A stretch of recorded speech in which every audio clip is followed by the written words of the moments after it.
Welcome to Popternative, where we dive into topical discussions from the worlds of pop culture, social media, and sports.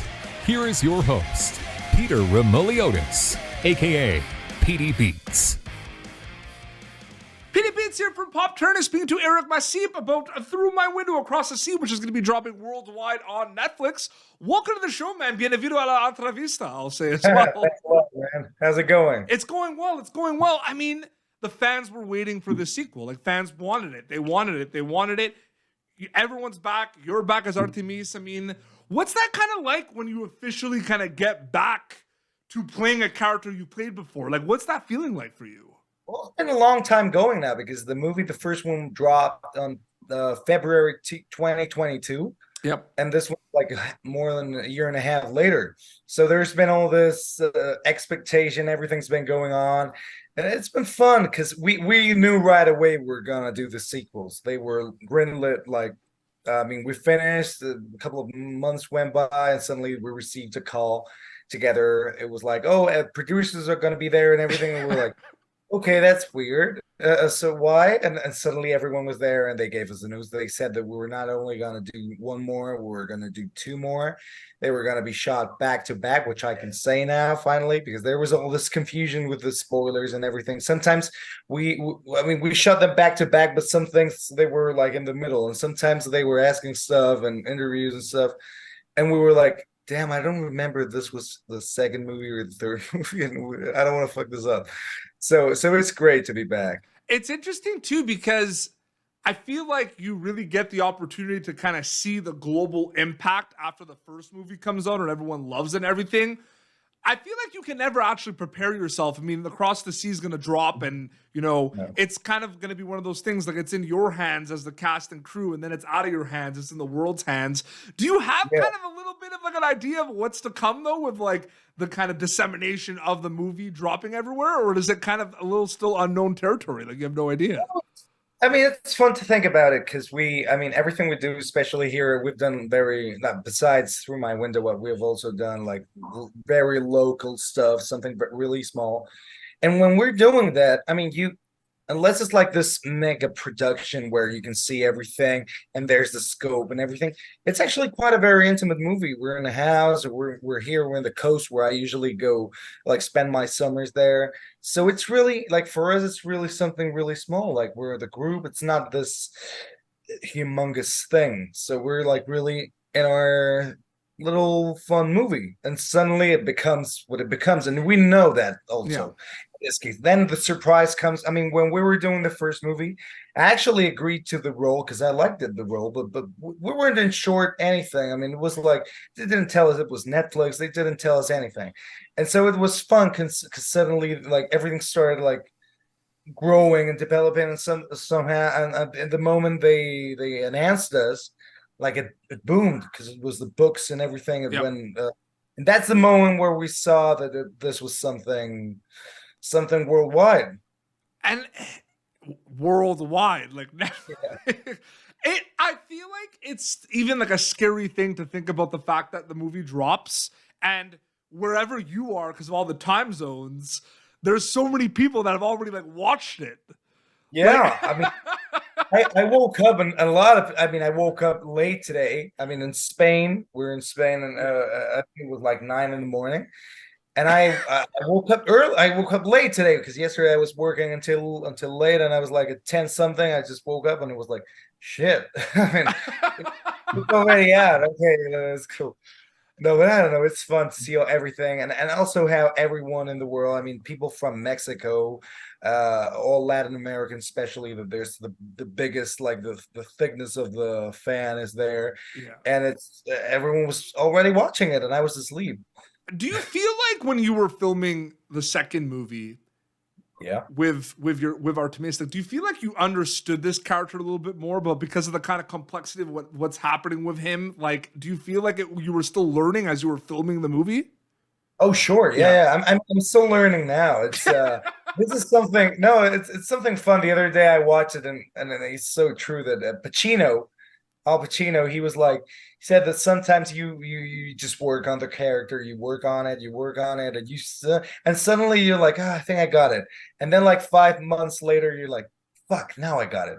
Yeah. And you stop filming. So that's like, what's the point? But it's a fun part of the process. Sometimes you get closer, sometimes you don't, and it's a never-ending process of learning. But in this case, yeah, especially because in the first movie, the character is really small. I mean, it has a Yeah. lot of content because of the books, and it has a lot of. I mean, in my head, there was this enormous movie, but in the movie, like itself, in the first movie, you can't see that, and now it has a chance to expand. And that was the challenge too, as an actor, to think, how do I do this character, which is so like tight? He doesn't speak, he does everything. How will he interact with other people when he gets into more normal situations? That was the challenge. 100%. And I had a chance to also speak to Ariana Godoy about this as well, because Yeah. I feel like with Artemis, I feel like, during the pandemic, the worldwide pandemic, like society was doing like a lot of self-reflection and figuring things out because we had the time to do so. Like we didn't go anywhere. We were kind of at home, like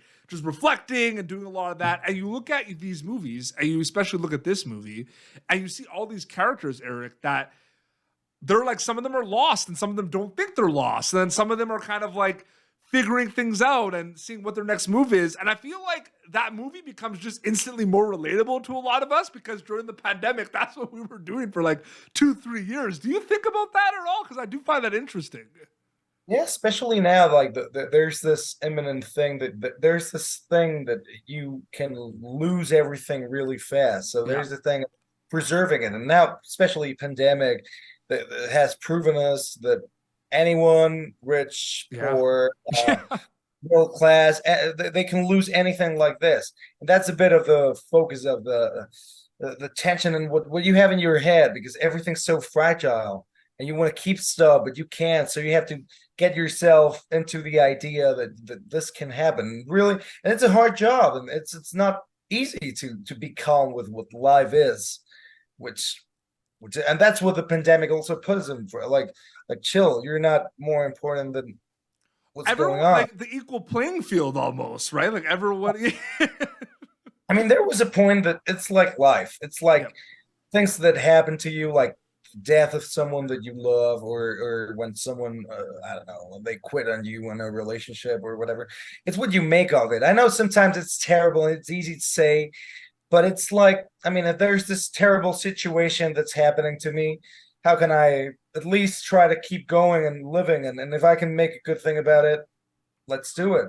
And I do find it interesting because, we talk about self-reflection and everything. I mean, specifically with this cast, all these characters, I do find it interesting, Eric, because, ensemble cast interests me because of the fact that you get to work with a lot of incredible people on this. Some people you have more kind of screen time than others. We see with Artemis and everything, but even there's some people like on like set you have one kind of scene with, but maybe you're really good friends with that person, like offset and everything. It seemed like a fun kind of atmosphere, a fun set, a fun group of people from what I kind of saw in BTS stuff and everything. So what was it like working with this cast specifically?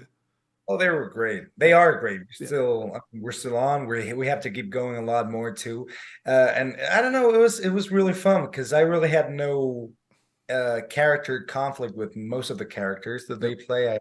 Especially with Ares and Claudia. Yep. For instance, I have Ugo, which I mean, he's like one of the most Hugo and Guillermo. I mean, I love them all, but especially this two that we usually get into. Natalia, Clara. I mean, everyone's great.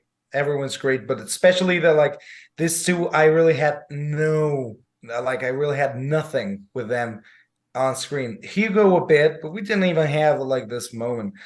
And that proves that you can get really well like with people, because it's, I don't know, it's fun, especially because we were shooting in the coast Yeah. for like a month and a half, and we were like, it was like a great experience to be together, to be chill there. I mean, it was like this, it was not pandemic, but it was this very relaxed, like pre-summer. It was warm, but everything, like, it was kind of I had to explain it. It was like we all talk about it, that we would do like one of this, we would shoot a movie like this every summer because it was so cool to shoot it. It's so crazy too because I always feel like it's the weirdest thing where you go and film something and you're with people for like a long time and then you wrap. And then with this Yeah. case, you guys got the come back. Did it feel like a summer camp reunion almost? Like, did it feel like that a bit? Totally. I mean, it was fun because I mean, the first movie had a real like a big impact on us, especially after they announced the movie, and then we did this and everything, and it was like like it was such a special thing that we had like top of our heads, and that made us really close. But suddenly, like that summer, everyone went like off to do their stuff. I did a TV show, the other one did this, that. We were like scattered around, and it was we kept in touch, but we didn't see each other, which was so weird. And suddenly, when we had to go back, it was like, oh, we did the promo, we did everything, and then we just came back, and that was great because we took it from another place. I mean, everything had like how do you say? Well, everything had like sit Yeah. yeah, like that was everything was more calm. Yeah. Like the first movie, everything was like, whoa, this is happening, this other thing's happening, we never lived this before, whoa. And suddenly this one was like, okay, let's go for it. Did you notice the detail in Across the Sea in terms of a lot of the little kind of specific details that happen to a lot of the characters when you're reading the script for it? Because I feel like this is a movie that if you don't pay attention and you're watching with your phone, you might miss something. So I'm just curious, when you were like reading the script, like there's a lot of detail in the writing of a lot of the characters. Yeah, totally. And also I used to do I mean, it was beautifully written by Marcel, Edouard, and Ariana. But especially, I mean, there was stuff that I was that I also, when we were working on it, I was like, oh, why don't we do this thing, like very little things, like there was a scope from the books, because I there's some stuff from the books that really tell stuff about the characters and everything, and it was so fun to work with them because we were like we had studied stuff and we had watched everything, so there was all this everything they brought into the table and everything that they allowed you to bring to the table, because sometimes they just limit you, and that's okay, that's part of the job. Yep. But when they allow you to create with them, which I felt that I could, it was great in terms of clothing, in terms of yeah, I mean, the character usually maybe he could go this way in this scene, like with what's written. So it was such a fun, creative, and enriching process in that matter. The day has come. Like it's out. Hey. Like it. Like people could watch it worldwide on Netflix through my window across the sea. Like it's crazy, right? Totally. Thank you so much for your time, man. It was so great chatting with you. Oh, it's great. I mean, I would spend here hours. So just talking about everything. So yeah, the movie's available worldwide on Netflix. They can check that out. It's Through My Window Across the Sea. And then Eric Masip on Instagram. Is that where people can keep up to date with everything? Yep, everything. Awesome. Perfect. Well, this has been Pop Turner. YouTube.com/Pop Turner for previous episodes. PopTurner.com has other content as well. Eric Masip reprises his role as Artemis in Through My Window Across the Sea, streaming worldwide now on Netflix. Until next time, this is Eric and Petey Beats signing off. Thank you for tuning in to Popternative. Make sure to check out our past episodes of Popternative on YouTube. Be sure to like Popternative on Facebook and follow us on Twitter. This has been an Autograph Communications production.